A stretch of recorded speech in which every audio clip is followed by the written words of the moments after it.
Hello everyone, so today I want to share my views about the recently published competition for AD5 administrators of the European institutions. The competition was recently published on 5th of February 2026 by EPSO and the European institutions on the official journal of the European Union. And this is an unprecedented competition, it's an unprecedented publication because this type of competition hadn't been published by the European institutions in 7 years. The last generalist competition was published in 2019, and yes, it's true that EPSO, the European Personnel Selection Office, publishes competitions to hire EU officials on a yearly basis. There are many. There are competitions for lawyers, there are competitions for economists, there are competitions for engineers, but a competition for administrators AD5 generalist profiles hadn't been published in 7 years. And this is great because if you have a university degree, any type of university degree obtained in any EU member state, you are eligible to take part in this competition and possibly to become a permanent official of the European institutions. So I'm gonna structure this brief presentation, this brief video, by focusing on the eligibility conditions. There we're going to have a look at the specific requirements, language, education and experience, and then also we're going to have a look at the reasoning tests. There are a number of reasoning tests that you're going to encounter if you want to sit this competition, and there I think that my experience sitting this competition can turn out to be useful. In fact, at the end of this video I also want to share some pro tips which I can give you because of my experience sitting these competitions in the past. I'd sat many, and luckily some years ago I also managed to become a permanent official of the European Commission. So I think that I can speak in that respect. But if you don't know me, my name is Federich. I'm a lawyer based in Brussels with some 15 years working experience at international level, and in this YouTube channel I focus on personal and professional development, international career perspectives, international career paths, and lawyering, with the view to help as many people as possible follow a similar journey to the one that I followed. In fact, as I said, I also became a EU official some years ago, and I've been working for the European institutions for the last 8 years. So about this competition, as I said, let's have a look. As I said, this is a competition for generalist profiles for administrators, AD5. So the European Personnel Selection Office organizes this competition every now and then, and the very interesting thing is that the number of successful candidates sought is incredibly high. It's 1,490. I have to. There are some caveats here, which I will say, because this is the number of candidates which will end up on the reserve list, and that means that from that list, the European institutions can hire candidates. They can hire the profiles which manage to reach the reserve list, but there is no guarantee to be recruited and to become an EU official once you end up on the reserve list. So this is an important thing to understand. But if you manage to be one of the successful candidates, one of those 1,490, you have very big chances to become a permanent official of the European institutions. In terms of the duties that you're expected to perform, there, I will not cover it here in this video, but I would really advise you to go and have a look at Annex 2, actually, of the Notice of Competition, which we are currently looking at. By the way, I think that if you want to set these competitions, you always have to carefully read the notices of competition, which is something that many people don't do. They just disregard it. But I think that if your aim is really to become an EU official, you have to familiarize with these things. I mean, this is an official OJ, official journal publication, and if you want to become an EU official, you will see a lot of these publications. So it's very important to familiarize and to understand, and also to be meticulous about these things. In Annex 2, you will see a list of the typical duties that let's say administrators of the European institutions and the European Commission, for instance, are expected to perform. And those duties may turn out to be very useful when you do some of the tests that you will be doing if you take part in this competition, especially the written tests. If you're eligible, again, I don't want to cover this extensively. I think it's much better if you try and understand whether you fulfill all the eligibility conditions, but essentially, as you can see, you must be a national of one of the member states of the European Union and enjoy full rights as a citizen. You have to have fulfilled any obligations imposed by the laws of your member state concerning military service, and then you have to meet the character requirements for the duties concerned. About languages, here it's quite interesting because there are many novelties here. You have to have knowledge of at least 2 official EU languages as provided for in section 4.2, and we're going to have a look at it very shortly. But there is a big difference compared to the previous competitions, because one of those languages could be any language, like, for instance, your native language, whether you're Latvian or, I don't know, from Luxembourg or from Spain, from Croatia, doesn't matter, as long as you speak one of the official EU languages. But now, and it's, for instance, your native language, but the previous competitions requested candidates to speak at least one of the official EU working languages, which is English, French, and German.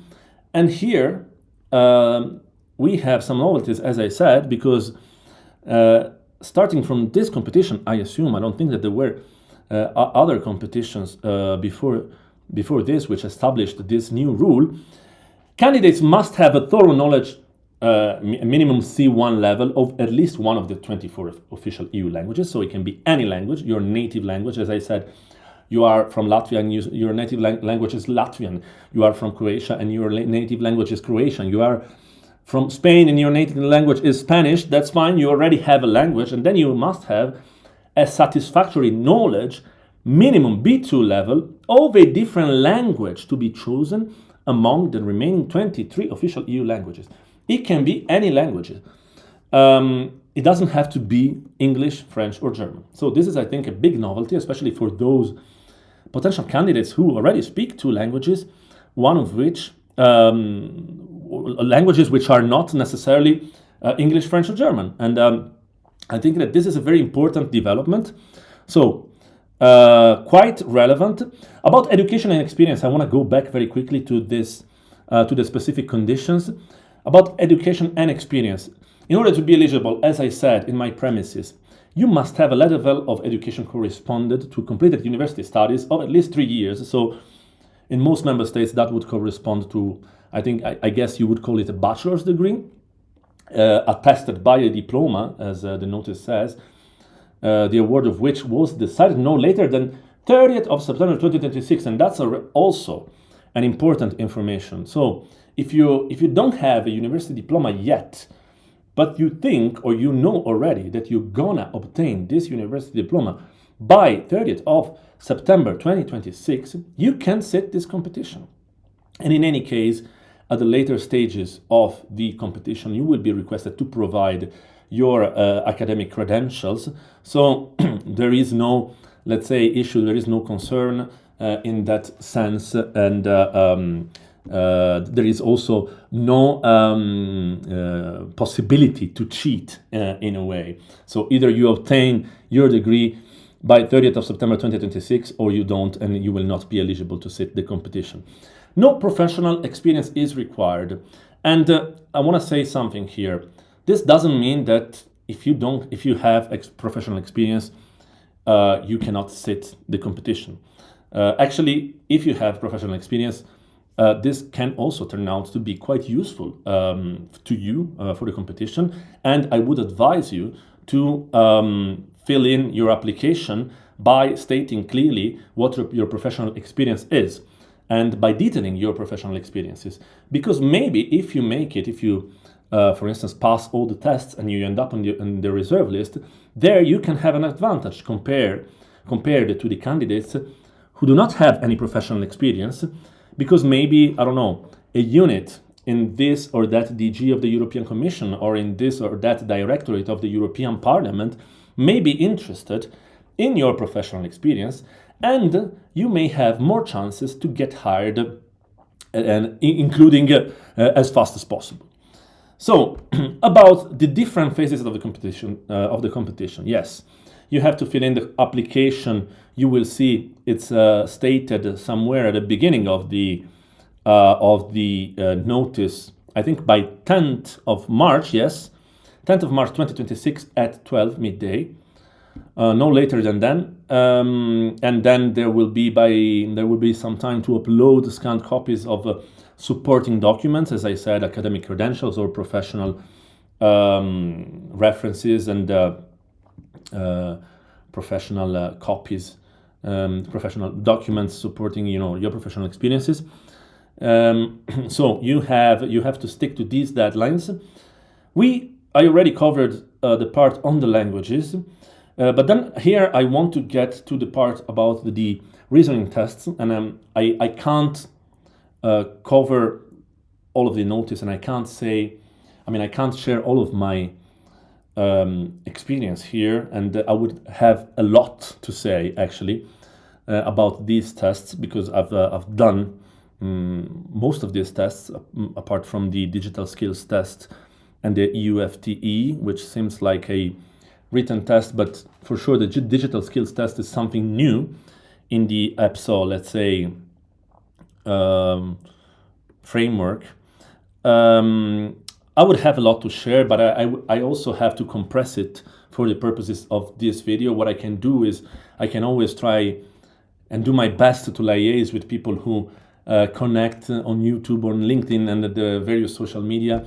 And I know you are very active, and the purpose of this video is precisely to share as much as I can relating to my experience in the EU institutions and in the selection processes leading to EU-related jobs, not only jobs in the European institutions, but in general in the EU bubble, or as an international professional, as an international lawyer.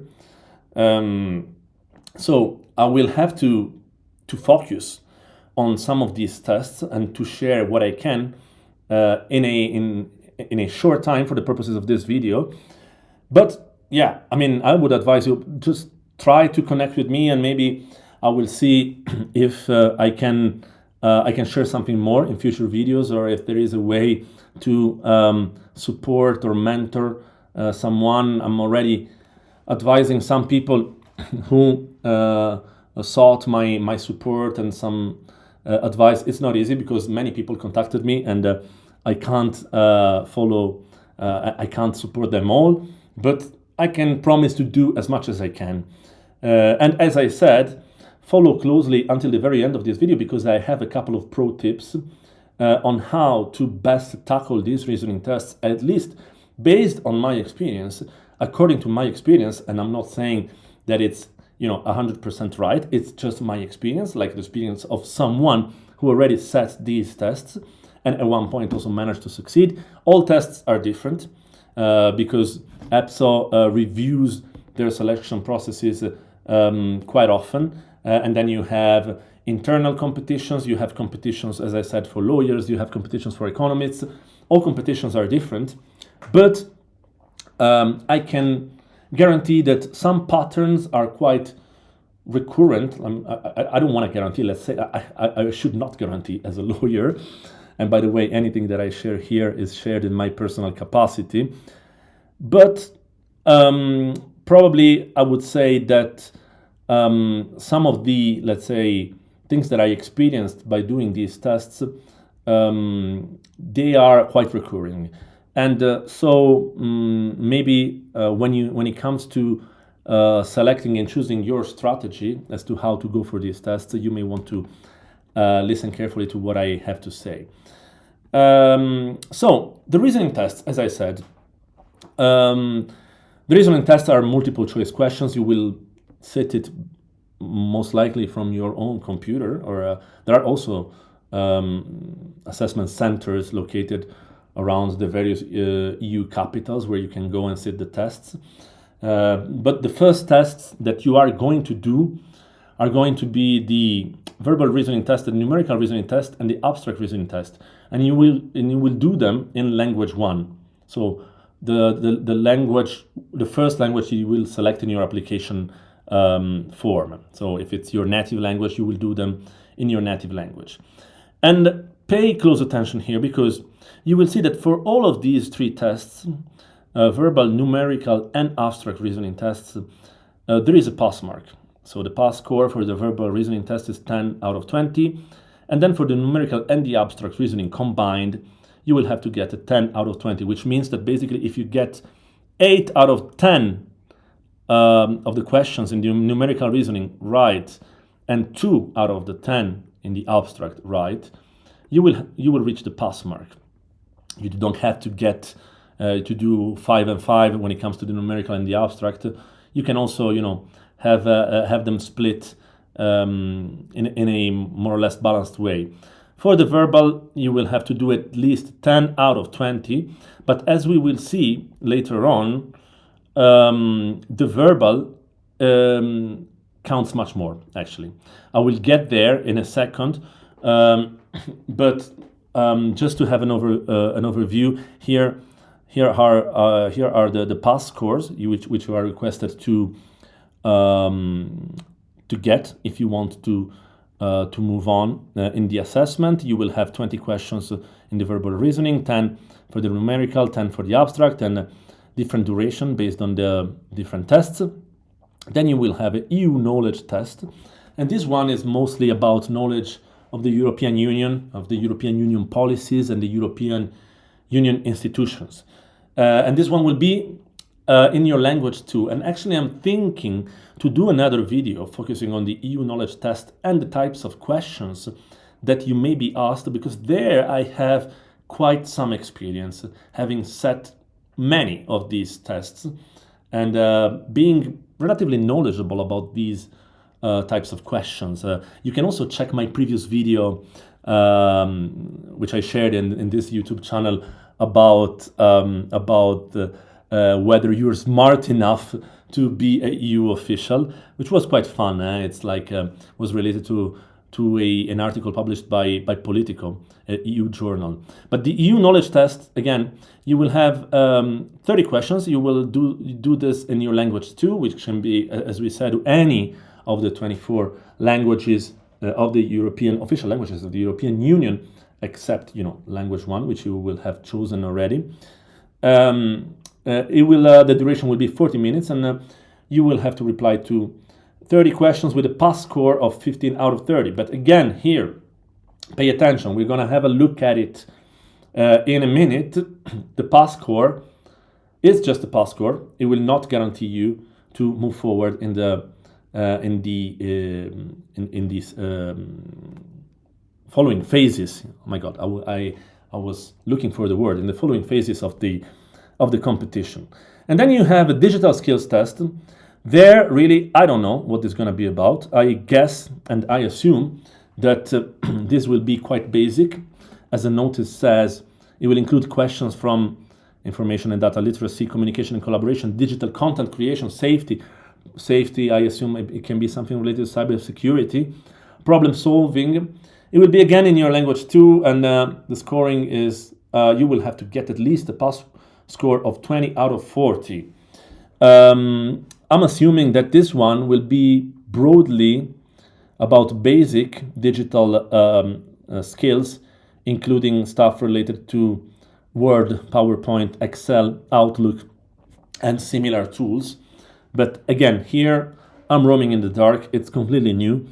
I guess that if you have average digital skills, and which is something that, for instance, 20 years ago was not really common. Like now, you must master digital skills if you use a computer and if you work in this type of professional environments, such as the EU institutions. But I can't say much about that. And then there will be a so-called EU FTE, which is aimed at assessing your written communication skills. So it will be again in your language too, and there is a pass score of 5 out of 10. My assumption here, because this also sounds quite new compared to previous competitions, my assumption here is that it will be a quite basic written test. They may ask you very general stuff. It could be about EU policies, but it can be also about something else, because this is indeed a competition for generalist profiles, and you're not requested to have a specific professional experience to sit this competition. So I'm assuming it will not particularly specific, but probably some good written training is requested here. So my view would be to train as much as possible. What's interesting, and here I think this should be the focus of this video, I think, where I can maybe share something based on my experience, as I said. The test scores, all these tests that we just mentioned, from the verbal, the numerical, the abstract reasoning tests, the EU knowledge test, the digital skills, and the EU FTE, will be, let's say, scored, will be used in a different way in order to get to, the final mark that you will get. And there are two phases. There is a preliminary combined score, and there is a weighted final combined score. And as you can see, the different tests count in different ways for those combined scores. So first of all, let's have a look at the preliminary combined score. In the preliminary combined score, the verbal reasoning test will count quite a lot, 40%. So, as we said, you will have to get at least 10 out of 20 in order to move on. But given that the verbal reasoning test will weight for 40% of the preliminary combined score in this competition, I would really advise you to prepare the verbal reasoning test very carefully. So this is really, you already know that the verbal reasoning test will count a lot in your final mark. And not only in your preliminary combined score, but also in your weighted final combined score. It will count for 35%. And I'm telling you, based on my experience, people tend to underestimate the verbal reasoning test because maybe you do it in your first language, because you can read well in your first language, because you can think faster in your first language. But trust me, I failed in the past the verbal reasoning test precisely on the assumption that that was my, let's say, strongest point, and that and because of that I did not prepare well enough, especially in a test where the verbal reasoning is so important and where the pass mark of 10 out of 20 will be probably met by many candidates, and I'm estimating probably 40,000 applications for this competition. So you will have to get a score which is in the very top, right? Probably the pass mark, the best candidates will have at least a 17 or 18 right answers in the verbal reasoning test, especially if it counts for 40% in the preliminary combined and then 35 in the weighted final combined score. For the numerical and abstract, they don't count in the preliminary combined score nor in the weighted final combined score. So as long as you get 10 out of 20 combined numerical and abstract, you will be fine. And that is already quite important because of what I will tell you later in order to find, the best strategy to prepare for this competition. And then you have the EU knowledge test. Here again, in the preliminary combined score, the EU knowledge test, so the questions about knowledge of the European Union history, policy, European Union institutions, the score in the EU knowledge test will count for 30% of the preliminary combined score and 25% of the final combined score. So still quite important, not as important, not as heavy as the verbal reasoning, but still quite important. And for the EU knowledge test, which I did in quite a number of competitions in the past, it was not called EU knowledge test. It was rather called EU policies and institutions, EU policies, EU law. But broadly speaking, it's almost always quite similar. You have to know, the functioning of the EU institutions. You have to know the history of the EU. You have to know the history of the treaties, like the main provisions of the treaty, in the treaties, the roles of the various institutions, and possibly also of the agencies, and so on and so forth. So you have to read as much as possible about EU policies and institutions. But there, my advice is also use your logic, because many times you will have, I think when I did that, you had 4 options and only one was the correct answer. And in many occasions, by using your own logic and the knowledge you already have, you were able to exclude some of these options. And that is quite helpful when you do this type of tests. First of all, because it saves you time.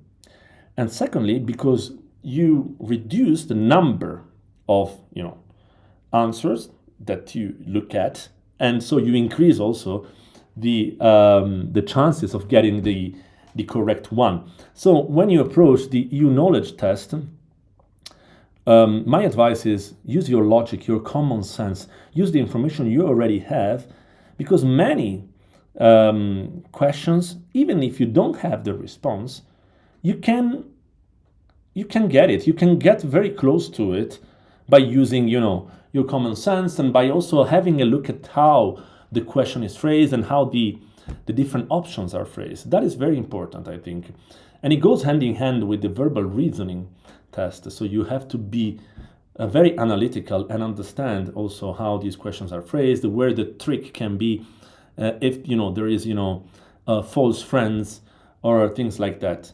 And as I said about the EU knowledge test, because I have quite some experience in this type of test, I may want to record a different video, a separate ad hoc video on the EU knowledge test, because I have quite some experience, and I was also thinking about, for instance, taking some examples and assessing them in order to show what type of questions you may get in this type of test. Digital skills test, we mentioned already what this possibly can be about, which is quite unknown, to be frank, because this is a new type of test. But again, quite important, because it will count for 30% of the preliminary combined score and for 25% of the final combined score. And then you have the UFT, which is the written test, which we discussed earlier on.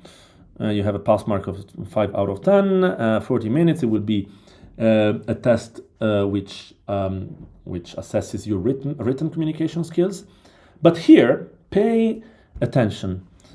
It will not count in the preliminary combined score, whereas it will count for the weighted final combined score for 15%. And here you already have quite a lot of information. And that's why I also mentioned, let me share maybe with some of you a pro tip. If I were to tell you how to prepare this competition, that is what I would feel like sharing. And again, there is much more information about how the candidates will be ranked. And as I said, if you go to Annex 2, there is a list of the duties that you are expected to perform as an EU administrator. I will not cover this in the video, but let me share what was supposed to be my pro tip when it comes to these competitions. What I understood the hard way, because I tried many times, and I also failed several times before becoming an EU official, is that You can study as much as you can. You can study for months. You can study for years. You can practice as much as possible. And some of these tests, for instance, the verbal reasoning test, the numerical and abstract reasoning tests, they certainly require some good practice, because if you don't practice the verbal reasoning, if you don't practice the numerical and abstract reasoning, if you don't practice to do these tests within the duration which is set by EPSO, 35 minutes for the verbal, 20 for the numerical, and 10 for the abstract, you will just run out of time. But despite the fact that you can prepare and practice as much as possible, you should have a strategy, and you should focus, and you should really try and understand how to best be efficient. Because in this table, which you have here at page 5 and 6 of the notice of competition, you have some quite important information. You know that you have a pass mark. You have a required pass mark for all of these tests. And you also know that in some cases, this pass mark will be quite sufficient, like in the numerical and abstract reasoning tests. As long as you get the pass mark, I mean, you're fine. You can also get 10 out of 20. And as I said, you can get only 10 numerical correct answers, 0 abstract reasoning correct answers, and you will be fine. It will not count in the weighted final combined score, nor in the preliminary combined score. But for other tests, the pass mark will not be enough. So you may want to score as much as possible if you want to have chances to go in the reserve list. And here you already have a ranking of the importance of the different tests. You know that the verbal reasoning test counts for 40% for the preliminary combined score and 35% of the final combined score. And then you know that the EU knowledge and the digital skills test, they count for 30% respectively of the preliminary combined score and for 25% of the weighting in the final combined score. And finally, you also know that the UFT, the written communication test, will not count for the preliminary combined score and will only count for 15% of the final combined score. So when I say try to be as efficient as possible, try to be as effective as possible, that is my pro tip. Don't invest too much time in, for instance, having a perfect numerical, a perfect abstract reasoning test, or, for instance, in being, spot on in your written communication skills and, knowing how to write about EU policies, because you don't even know if you're going to write about EU policies or about any general topic in the EU FTE.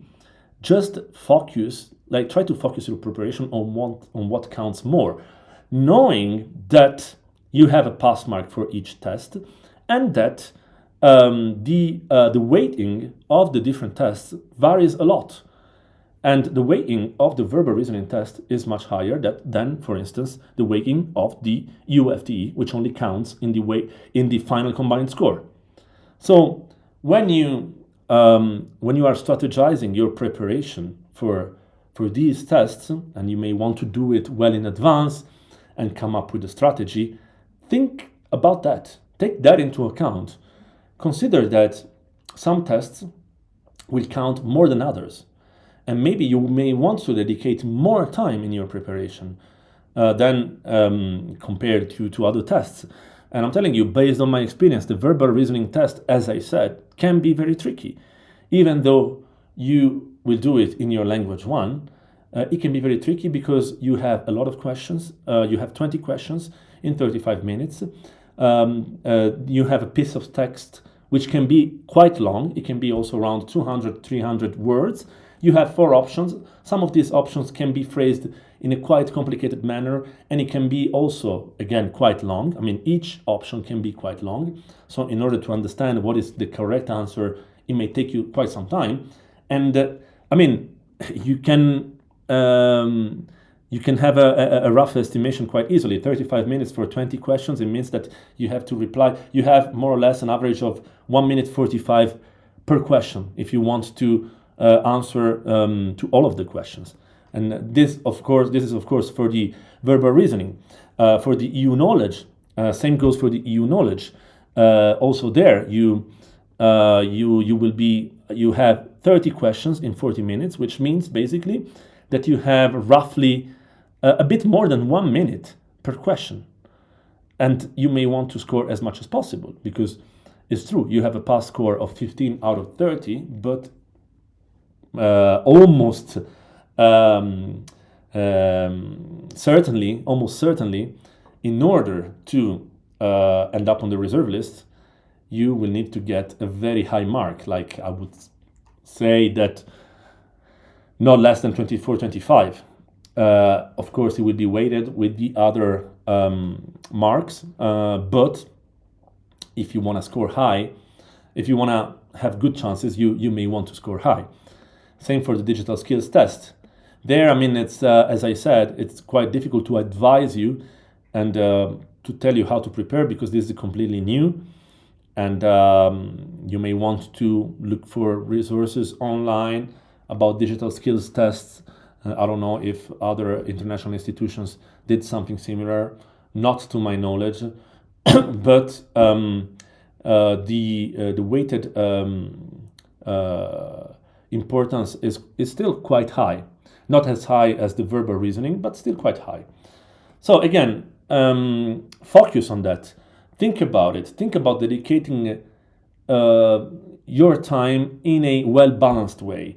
Don't, for instance, dedicate the same amount of time to verbal and to numerical and abstract, because they have a different importance in the context of this test.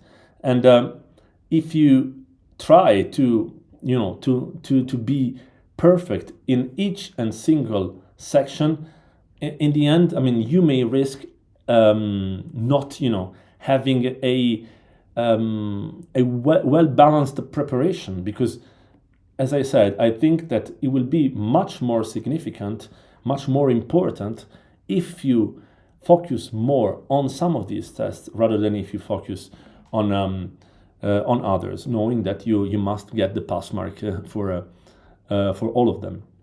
So this is the pro tip that I wanted to share, because I mean, in the past I failed some of these tests precisely for the same for this reason. I was focusing and splitting my time, let's say, too evenly, which may not be the right strategy in the context of these tests. And yes, I mean, as I said, I would very much advise you to carefully read the notice of competition, because you find plenty of information which can be important for your application process, in order to fill it in correctly and not to have bad surprises at the end of it. Many people don't even know that they have to upload supporting documents by a certain date, and that is a pity, because maybe you end up being disqualified just because you didn't upload the supporting document within the given deadline. And as I said, don't underestimate also the sections like section Annex 2, the typical duties of an administrator. Because, for instance, you will see here, and I'm showing it right now, policy development and formulation, policy implementation and operation and delivery. You may find here some of the things that you may be asked in the context of one of these tests. And I'm thinking now, for instance, some of these duties can be well related to part of what you will be requested to do in your EU FTE, in the written communication, in assessing your written communication skills. Because maybe they may ask you, for instance, how you would act, how you would react to a request for a briefing from your hierarchy, or to any urgent request that you may receive in the context of your role as an EU official. So don't underestimate it, don't disregard some of the sections of the notice of competition. pay attention to all of it. The notice is quite long. There is much more, and interestingly, you will see in Annex 3 also an example, examples of the minimum qualifications per member state. So if you're, for instance, from Belgium, you will know that for AD5, for this AD5 competition, which is the competition that we are talking about, you will be required to have a bachelor academic. Like, just to give another example, for instance, if you are from Spain, you will have to have a licenciatura, a master, or any other title. That's quite useful to understand what type of university degree is required based on the member state of your origin. So that is all for now. I hope this was useful and that it replied to some of the questions that I received in the last few weeks and months. In fact, many people, they showed interest in my EU-related content, and I'm very much grateful. And I'm very much grateful for all the comments and for all the private messages that I'm receiving in my private inboxes of my social networks and LinkedIn and so on. I'm sorry that I'm not able to reply to all of these requests, but I'm doing my best, and try to get in touch. We can also see if I can help somehow, if you can find any personalized way to help you reach your goals. For the moment, thank you very much. And if you enjoyed this video, and if you enjoy this type of comment, please subscribe to the channel. Please like and comment to the video. It would help me very much in my YouTube journey, but it would also help the people like you who are aiming for this type of career, who are aiming for an international career, whether it's legal or any other type of international career. If you support the channel, it will spread, it will nurture the algorithm, and it will send the video to other people who are in the same conditions as you. So thank you very much if you manage. To the next one. Peace.